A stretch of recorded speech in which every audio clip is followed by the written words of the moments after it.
siguro ano na lang. Hindi, paano ko makikilala ngayon nung lalaki kung ayaw mo siya nagtatanong siya?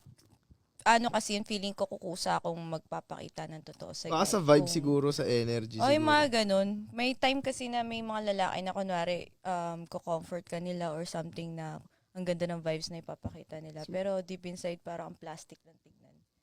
Hindi sila manly kung gumalaw. Ang manly na gumalaw Ano yan? ay paano? Oh, yan. Siguro para Bigyan mo ng blueprint to mga next na mangliligaw sa'yo. Mm. Kasi nalilito na talaga sila sa'yo eh. Oh, kasi 5 years na eh. 5 years, hindi ko pa ma-shoot to. Yung sa 5 years naman na yun, marami naman din ako nakilala. It's just so happen lang na hindi rin talaga ako nagsettle. So ano ba, ikaw na ang may problema o Oh, hindi mo ba natatanong? ayaw mo lang mag-settle or O siguro ganun na. Ayoko lang mag-settle kasi alam ko may mas better na guy. Paano mo nalaman na may mas better? Oh, yan.